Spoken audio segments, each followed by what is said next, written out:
The free market economists understand the business cycle, predicted the breakdown of Bretton Woods in 1971, predicted all the events since 1971, the destruction of the dollar. We've lost 97% of our dollar's value to gold since 1971, and we're rapidly moving into an inflationary stage. We're not over the financial bubble and the financial problem we have. It just started. What I believe will happen, I hope I'm absolutely wrong on this, but as time goes on, we are going to work our way into a situation that is going to combine the vicious downturn of the 1930s with the vicious upturn of prices and inflation of the 1970s. That will be very devastating, and that will indeed be a threat to all our liberties and institutions. Medicare and Medicaid are bankrupt. You can't save Medicare and Medicaid by creating another $1 trillion medical program.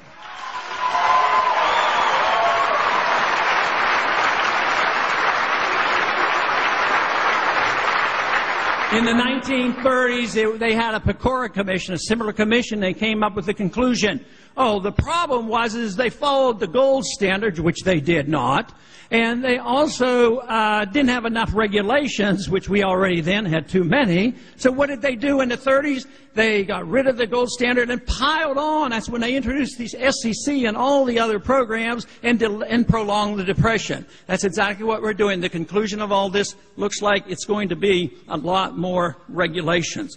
I'm for regulations, but the number one regulation is to regulate the Federal Reserve System is what we need to regulate.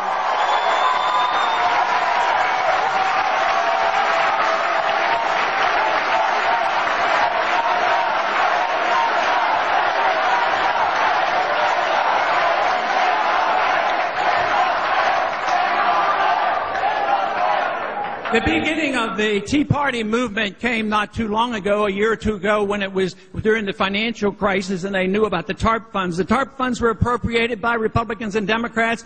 The money was wasted, bailed out friends and hurt the enemies, the whole works. And nobody knew where the money was going. And this upset a lot of people, rightfully so. But then, when they found out that the Federal Reserve created $2 trillion out of thin air and passed it out to their friends, it got the attention of a lot of Americans.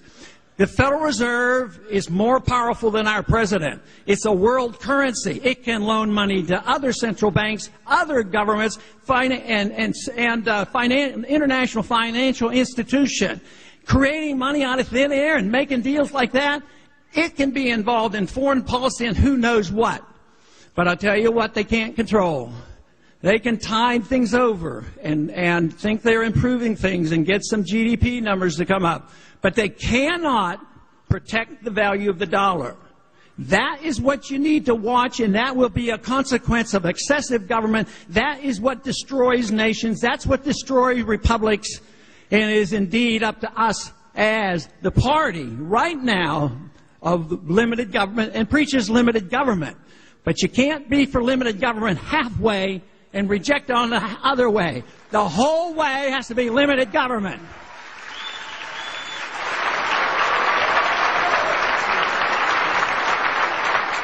That's the only way we can regain our credibility, and that is what's necessary. What we do as a party will not suffice, and what we do as a party now and between November will make the difference. They have to believe that we believe in what we're saying. Yes, we can say it, but are we going to do it? That is why we have people drifting outside the party, and if you want the people back in, and if you want the young people of this country, you better look at these viewpoints.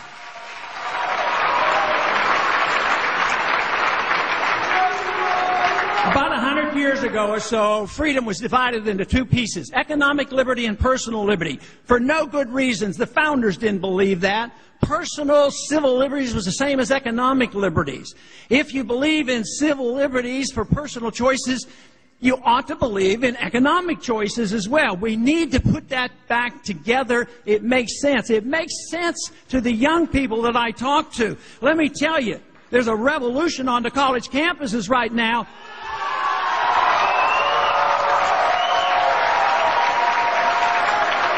And they're not looking for handouts. rights. They are looking for their freedom so they can get a job and take care of themselves.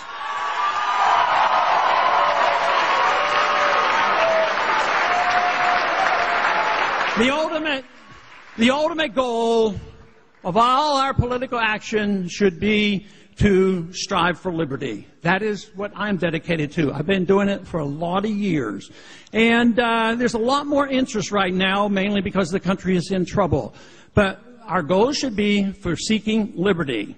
Now, why do we seek liberty? Well, the purpose of a free society is for we as individuals to be responsible for ourselves, to take care of ourselves financially and take care of our families. But it's also there to seek excellence and virtue. That should be the ultimate goal of what we are as individuals. And if you have an authoritarian government, for whatever reason, if you only pick off a little bit of it and somebody else picks off a little bit, pretty soon it's a total authoritarian government. And that is what we're approaching. We don't have our privacy. We have intrusion on government in everything that we do. And if we allow the government to take over this role, which should be personal, if we allow the government to promote economic equality, which the liberal do-gooders want. Oh, yes, injustices, we got to take care of it, and we'll do it, and this is going to make the economy better, and it'll be fair and equal to everybody. Well, we know, everybody in this audience knows, socialism fails. It might make them equal, but they're going to all be equally poor. But the same argument can be made for those who will say, I am going to make you a better person by writing a whole lot of rules, and the only person you've endangered with by making mistakes is yourself. Governments can't do that. Governments can't protect you from yourself, and that's what we're trying to do. And I would say, give up on it.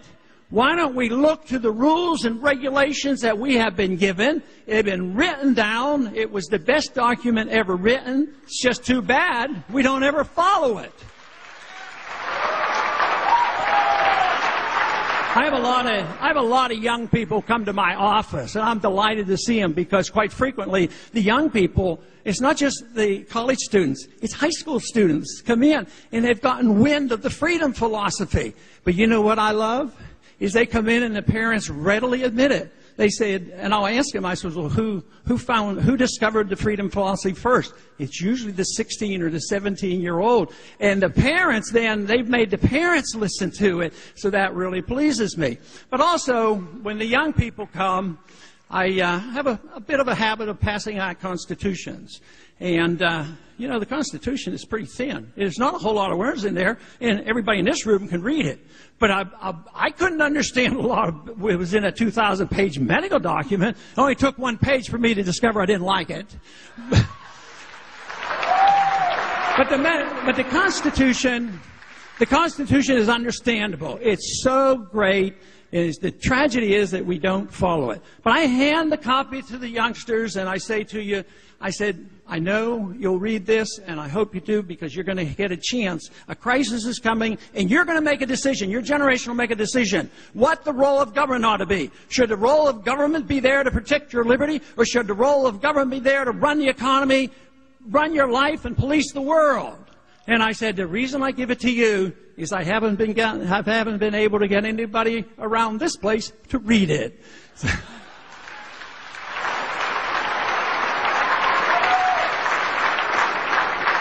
Now, I know a lot of people in here do a lot of thinking for themselves, but H.L. Mencken said the most dangerous man to government, and we are complaining about our government too big, is the man who thinks things out for himself or herself. And that is what really counts. And that's why a free society is so important. That you have this privilege and the access to the material. In the 50s, when I got interested in studying the freedom philosophy, I couldn't find the literature. It wasn't in my schools. It wasn't on the TV. It wasn't on the radio. It wasn't with the politicians. But if you could find some books. You could find Hayek and Mises and Rothbard and Austrian economics and Foundation for Economic Education. But the miracle for the freedom movement is the Internet. The Internet, the information is spread. They'll never put this back in the jar. You can't do it. It's out. The people know about it. This movement, the movement is demanding liberty and limited government, is growing by leaps and bounds. And let's hope and pray it changes this country, because right now we're in deep need of change. I thank you very much for this opportunity to visit with you today.